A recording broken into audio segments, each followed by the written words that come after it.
अस्सलाम वालेकुम। आज हम फ़िलासफ़ी में इज़म में ऑन्टोलॉजी स्टार्ट करेंगे, जिसमें हमारा पहला टॉपिक आता है आइडियलिज़म का। अगर आप लोगों ने देखा हो जो कंटेंट है, सिलेबस कंटेंट है, तो उसमें जो पहला ऑन्टोलॉजी में आता है दैट इज़ आइडियलिज़म। आइडियलिज़म में हम फर्दर पढ़ते हैं प्लेटो को और बर्कले को। ठीक है, तो लेट्स स्टार्ट। इनकी क्या फ़िलासफ़ी है। पहले हम थोड़ा सा आइडियलिज़म को डिस्कस करेंगे। आइडियलिज़म होता क्या है? जिस तरह आप उसके वर्ड आइडियल से पता लग रहा है, that means something related to your mind. ठीक है, जो आपके माइंड में चल रहा है। तो हम ये इन फिलोसॉफिकल टर्म हम इसको बोलेंगे कि जो रियलिटी है वो सिर्फ एक आइडियल वर्ल्ड है। ठीक है, तो only reality is the ideal world. And what is ideal world? जो कि वर्ल्ड ऑफ आइडियाज़ है। आपके आइडियाज़ जो आपके माइंड में जनरेट होते हैं, उनकी बेसिस पे आप इस दुनिया को जांचते हैं। So it is the view that there is no external reality composed of matter and energy. Idealist का तो यही मानना है कि ये मैटर और एनर्जी नहीं है इस एक्सटर्नल वर्ल्ड में। It's all about ideas. और यही जो आइडियाज़ हमारे माइंड में एग्जिस्ट करते हैं, यही आपके एक्सटर्नल वर्ल्ड की भी परसेप्शंस आपको मिलती हैं। So idealism is actually the metaphysical view that associates reality to ideas in the mind rather than to the material objects. It lays emphasis on the mental or spiritual components of experience and renounces the notion of material existence. Idealists regard the mind and spirit as the most essential, permanent aspects of one's being. उनके लिए mind और spirit जो है, यही एक essential चीज़ है। ठीक है, और इसी को वो मानते हैं कि एक ह्यूमन बीइंग में या एक लिविंग बीइंग में जो है वो माइंड और स्पिरिट ही होना एसेंशियल पार्ट है। और इसी माइंड और स्पिरिट से आप जो है नॉलेज को गेन कर सकते हैं।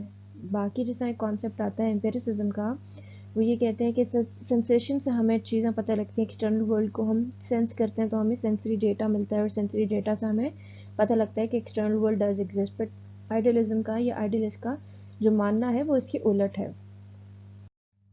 अब हमारे पास आइडियलिज्म में दो फिलोसोफर्स आते हैं। वन इज़ द प्लेटो। प्लेटो का हमने आइडियलिज्म पढ़ा हुआ है। प्लेटो का हमें आइडिया है कि वो एक तो एंशियंट ग्रीक के फिलोसोफर हैं ये। ठीक है, प्लेटो जो है, एंड ही बिलीव जो फिजिकल वर्ल्ड है ना वो रियल नहीं है।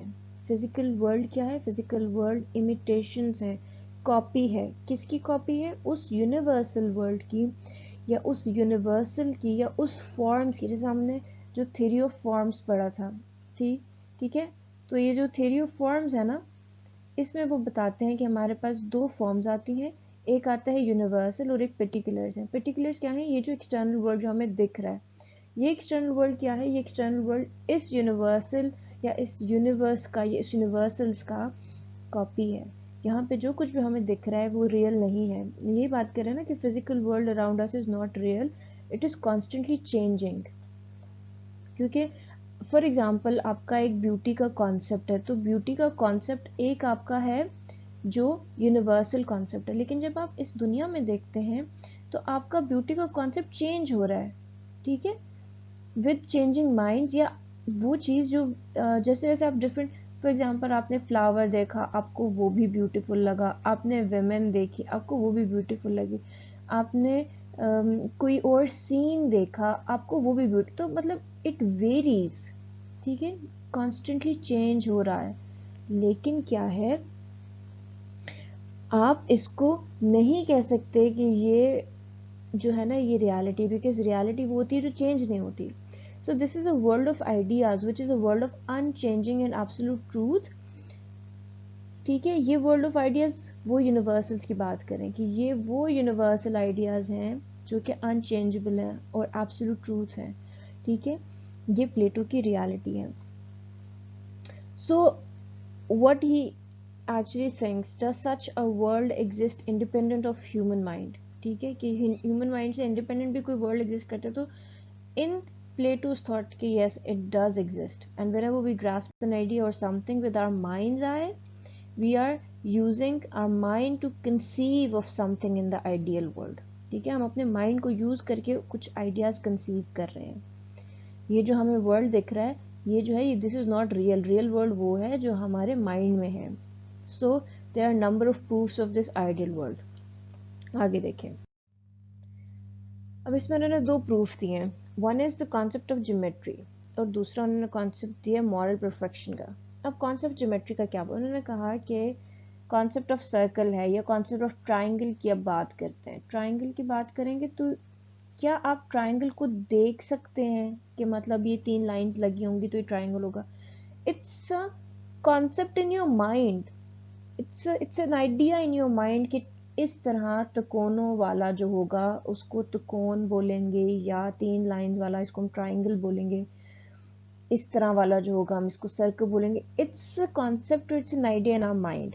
सी he is saying all physical circles such as wheels, जो ड्राइंग्स आप करते हैं ये परफेक्टली राउंड नहीं होती इन रियल जो एक्सटर्नल वर्ल्ड में, लेकिन हमारे माइंड में it has the concept of a perfect circle. ठीक है, since this concept could not come from the physical world, it come from an ideal world. वो आइडियल वर्ल्ड से हमें ये कॉन्सेप्ट मिल रहा है। इसी तरह वो कहते हैं मॉरल परफेक्शन की, क्या हमने कोई मॉरल, एक बंदा है तो क्या हमें पता है कि ये बंदा जो है ये मॉरली ठीक है? ठीक है, हर बंदे में कोई ना कोई बुराई होती है, लेकिन मॉरल परफेक्शन में क्या है कि हमारे माइंड में एक आइडिया बना हुआ है कि मॉरल परफेक्शन में वापस ये चीज़ें होनी चाहिए। ठीक है, बट ये सारी चीज़ें ये इस बंदे में कभी भी एग्जिस्ट नहीं करती। तो वो यही कह रहे हैं कि we can conceive of a morally perfect person even though the people we know around us are not morally perfect। हमें कंसीव कर रहे हैं मॉरल आइडिया को, लेकिन हम यहाँ पे दुनिया में मॉरली परफेक्ट लोग नहीं देखते। So where does someone get this idea of moral perfection? Since it could not have been obtained from the world around us, it must have come from an ideal world. ठीक है, इस तरह उन्होंने अपने आप को, ये आइडियल वर्ल्ड को और इस चीज़ को प्रूव किया है कि जो आइडियल वर्ल्ड है it's a changing world and it's not a real world. I hope you got it. तो आइडियलिज्म में इनका ये फिलॉसफी थी। नेक्स्ट हम जॉर्ज बर्कले को देखते हैं। जॉर्ज बर्कले का भी जो आइडियलिज्म, क्योंकि वो भी एक आइडियलिस्ट थे, वो अब आइडियलिज्म में कैसे बात करते हैं। हमें पता है बिशप थे आयरलैंड के, and he challenged the irrationality of the notion that matter exists autonomously outside the mind as Locke। ठीक है, and other contemporaneous empiricists, जिस तरह बाकी भी empiricists ने speculate किया है, तो उन्होंने उसको चैलेंज किया इस नोशन को कि matter exist autonomously outside the mind. इस नोशन को उन्होंने चैलेंज किया है।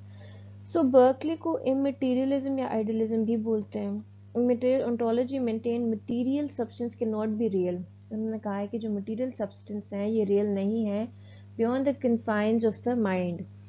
जिस तरह उन्होंने लॉ की सेकेंडरी प्रॉपर्टीज के बारे में उन्होंने कहा था कि सेकेंडरी प्रॉपर्टीज जो हैं if they are mind dependent तो प्राइमरी भी माइंड डिपेंडेंट होंगी। क्यों होंगी? क्योंकि प्राइमरी भी चेंज हो रही हैं, जो सोलिडिटी थी, एक्सटेंशन थी, हाइट थी। ठीक है, ये सारे जो फैक्टर्स थे ये चेंज हो रहे थे।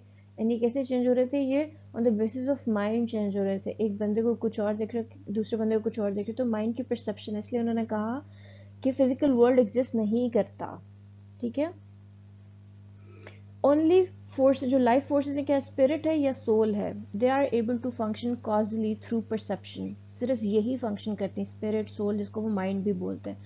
And are the only substances that really exist. External world की तो वो बात ही नहीं करें ना कि external world does not exist क्या करते हैं? स्पिरिट है या सोल है, ये एग्जिस्ट करता है। ठीक है, सो knowledge springs from perception and because material objects are not causal agents, they unquestionably do not arouse perceptual activity. So Berkeley says that only infinite being may produce। अब इधर infinite being को वो क्या नाम दे रहे हैं? infinite being उन्होंने कहा था कि जब तक हम किसी चीज को, जो उन्होंने बोला था SAS परसिपी, ठीक है, ये उन्होंने बोला था ना। तो उन्होंने कहा था कि there is not E।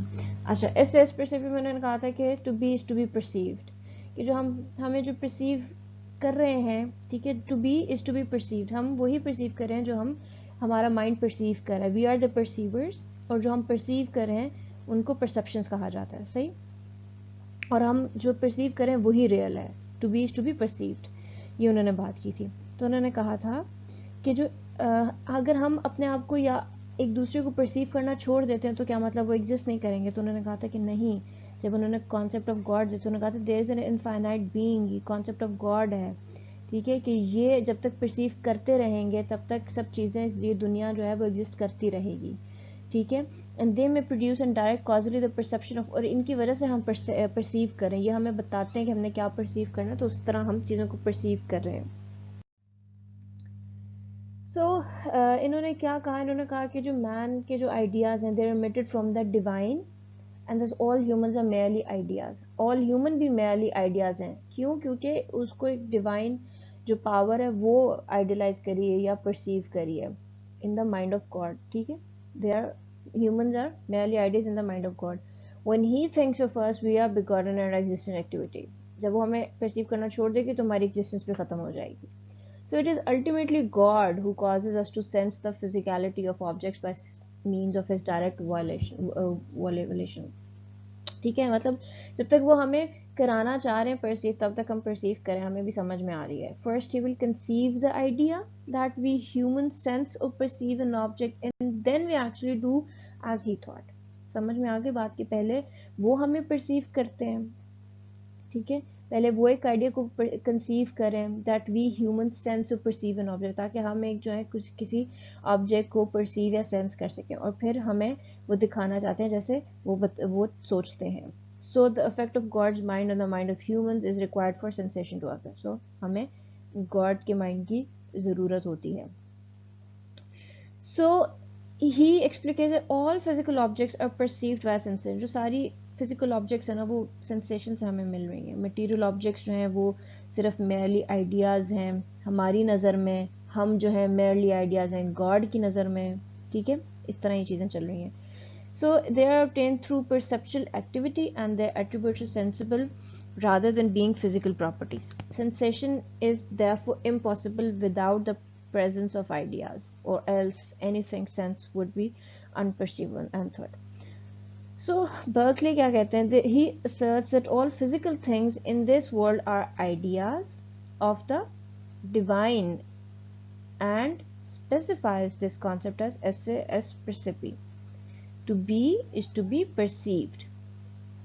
हम सारी चीज़ें जो हैं बीइंग ए ह्यूमन या जो एक्सटर्नल वर्ल्ड है, ये सारे जो ये आइडियाज़ हैं, एक्सटर्नल वर्ल्ड हमारे माइंड में भी आइडिया है और गॉड के माइंड में भी आइडिया, और हम जो हैं हम गॉड के माइंड में भी आइडिया और ये एक्सटर्नल वर्ल्ड गॉड के माइंड में आइडिया है, ठीक है। तो मतलब ये कि हम परसीव कैसे कर सकते हैं, क्योंकि हम चीज़ों को, हमें आइडियाज़ मिल रहे हैं, हमारे माइंड में इन चीज़ों का आइडिया है, तो हम परसीव करें और हमें लग रहा है कि मतलब ये जो material object it does not exist, ये सिर्फ एक मेयर आइडियाज़ हैं, ठीक है, they are just ideas, there are no material external world exist. तो अब जब तक हम किसी चीज़ को परसीव करते रहेंगे तो वो चीज़ एग्जिस्ट करेगी, वो चीज़ आपको नज़र आएगी, समझ में आएगी। जब हम परसीव करना छोड़ देंगे तो वो चीज़ ख़त्म हो जाएगी, ठीक है। ये एक आइडियलिज्म का थोड़ा सा इसका कह लें कि जिस था सारा। बाकी जॉर्ज बर्कले का इन डिटेल जो इनका एम्पिरिसिज्म है और उसमें जो उन्होंने सब्जेक्टिव आइडियलिज्म का बताया है वो मैं ऑलरेडी लेक्चर अपलोड कर चुकी हूँ, तो you can check that lecture as well. मैं उसका लिंक भी डाल दूँगी। तो अगर कोई क्वेश्चन हो तो do ask me. Thank you so much. Allah हाफिज़।